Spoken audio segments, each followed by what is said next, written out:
flavoring added to it. This isn't a story about dueling chefs. Perfect. It's a spicy miso. Or the hottest restaurant in Denver. That is perfect. This is a story about dueling opinions Restaurant's closing. on Denver's proposed minimum wage hike. I philosophically believe in it. So let's dish this up 360 style with 7 viewpoints. From Denver restaurant and small business owners to a fast casual employee, the city councilwoman pushing the hike, Colorado Restaurant Association, and finally, an associate professor who researches this kind of stuff. Dashi flavoring added to it. Survival is the name of the game in the restaurant industry, We love what we do. a game Jeff Osaka knows well, And this is one of how many restaurants you own? One of 7. including Rhino's Osaka Ramen. We have to survive as a business, and this really threatens that. But Denver is now backpedaling, pushing the increase to $15 an hour to 2022. Osaka worries the hike could force him to rethink his model, or worse. Potentially closing a restaurant or two. It's people's livelihood. Osaka says most of his back-of-house staff, cooks and dishwashers, already make more than $15 an hour. It's his servers who stand to benefit most from the hike. I'm a back-of-the-house person at heart, so we put in the long hours, and we've always made less than the front of the house. Here's why. Like much of the country, Denver offers a tipped wage, a lower hourly base pay for servers and bartenders, and lets them make up the rest and more in tips. But unlike the rest of the country, our state constitution dictates how much less they can be paid, $3.02 below the state minimum. We have people making $25, $30, $35 an hour already. A constitutional issue Denver's minimum wage increase can't address.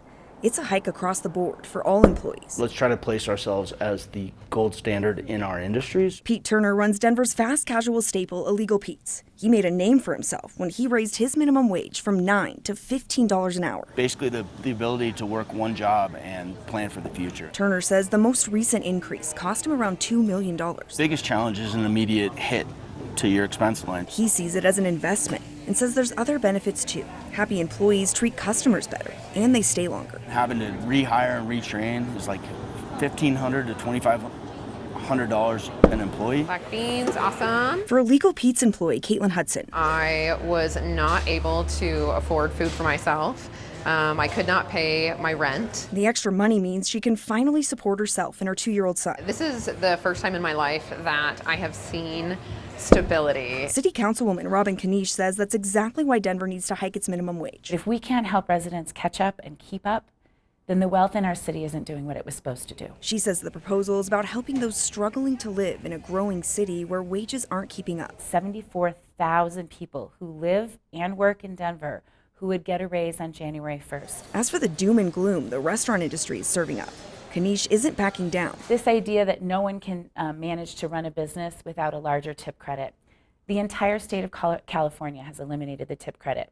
The entire state of Washington. Kanish says she wants businesses to thrive, but it can no longer be at the expense of Denver's lowest paid employees. This is about businesses adapting so that families can survive. Others want Denver to hit the brakes. This will absolutely impact the foodie community and the great restaurants we have in Denver. Sonia Riggs runs the Colorado Restaurant Association and represents more than 3,500 restaurants across the state. They too are concerned about the tip credit, but perhaps more importantly, Why Denver's pushing it so quickly. The law that was passed requires a robust stakeholder process, which we don't believe has happened. Jennifer Greenfield studies the impacts of social policies at the University of Denver. She agrees with Riggs' concerns about how quickly Denver is moving. Businesses need the opportunity to figure out their budgets and how they're going to accommodate the higher labor costs. But Greenfield thinks overall, the minimum wage hike Denver is considering will have a positive impact on working families. Having that increase to $15 an hour gets them closer to a living wage. Not all the way, but it gets closer. She also points to cities like Seattle and Chicago who have raised wages and seen an economic boost. And one of the reasons is that there end up being lots of folks who have more money in their pockets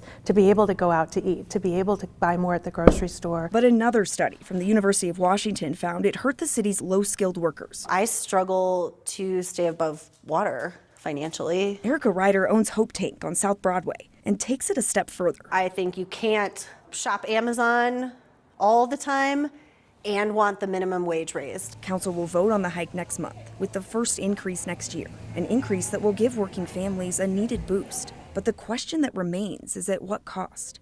In Denver, Jennifer Kovaleski, Denver 7.